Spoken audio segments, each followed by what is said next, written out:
ruptured large LP tank in a building. They're engine 13, engine 21, engine 35, ladders 11 and 1, rescue crew.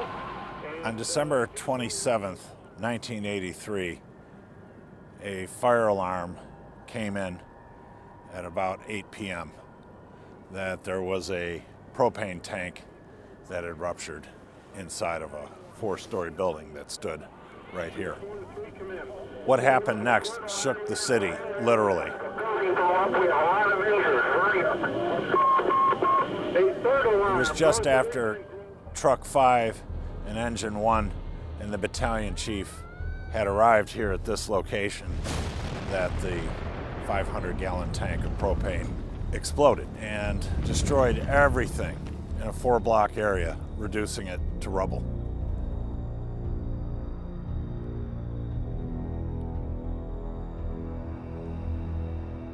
At the time, I was working in the emergency room at what was then known as Columbus Hospital on the city's west side. And when I got there, it was jam-packed with people. A lot of them were burn victims and minor injuries from when this place blew up. When I got off my shift that night, I drove over here. And when I got here, it looked like something out of World War II. This whole area was blown flat, rubble, just mounds of bricks. And there was a church just over there that had the roof blown clean off. I mean, there was just no roof, like somebody had peeled it back.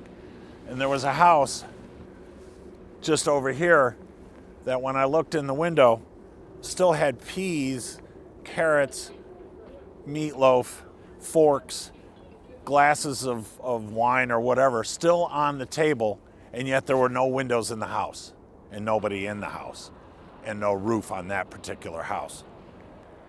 And I walked around, and probably the most disturbing thing I had seen was, must have been right here, there was a hook and ladder fire truck that appeared to be up on the front porch of the house that was there at the time, and a dent in the side from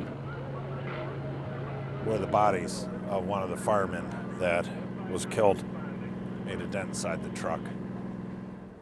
My friends that worked in the emergency room over at Sheehan Hospital, which is over that way, told me that they got most of the victims, and one of them, pretty graphic how they came in. But I remember just being amazed at how a fire truck, you know, they're huge, they're heavy, was lifted off the ground from being parked in the street and effectively wound up where that foundation is right there on the front porch, or at least it appeared to be on the front porch. I mean, that was 40 or 50 feet. The rubble was incredible, and it reminded me of the bombing of Dresden in World War II. An investigation later found that it was a 500-gallon propane tank that was in the 4-story building. It was right here. It had been lifted by a forklift, tipped over, the valve broke off. The propane went down to a wood-burning stove on the first floor and blew this place into oblivion. The explosion was heard for 7 miles in every direction. Those buildings, tall buildings over there, had every window blown out that was facing this place. And in the end, 5 firefighters were killed and 2 civilians. And this is the memorial that's left to remind us of what happened here.